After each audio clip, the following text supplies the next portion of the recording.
Okay, so today we are going to try 4 different containers with our Alka Seltzer experiment. Alrighty.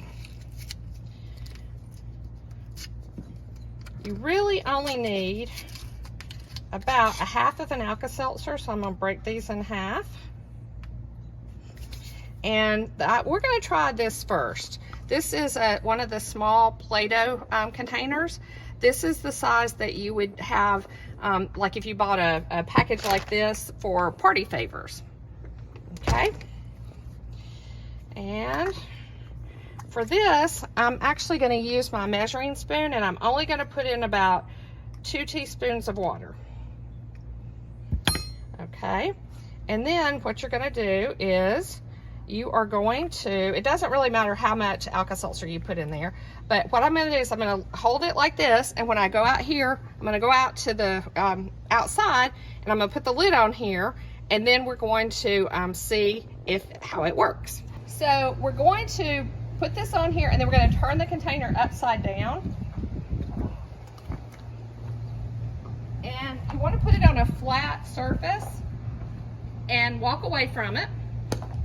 Whoops, and that's all we got from the Play-Doh container. Is we need to cut this little tab off. Do you see how it connects?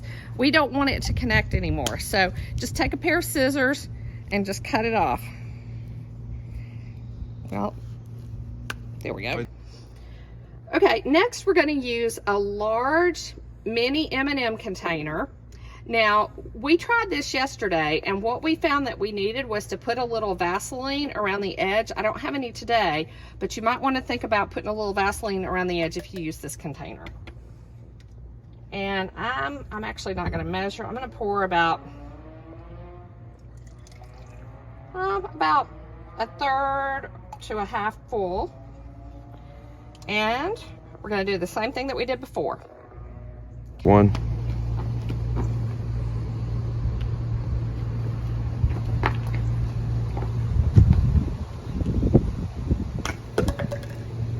Now we're going to use one of these small M&M containers, and for this I think I'm going to put in 1, 2, maybe 3 teaspoons of water.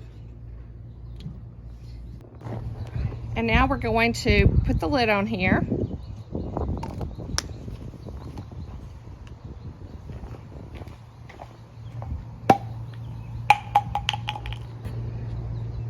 So now we got a little bit better lift on that one. Okay, last we are going to use an old-timey 35mm film canister.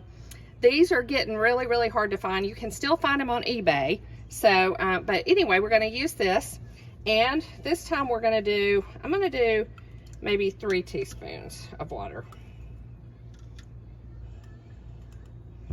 Okay, so now we're going to put the lid on this and turn it upside down and watch what happens.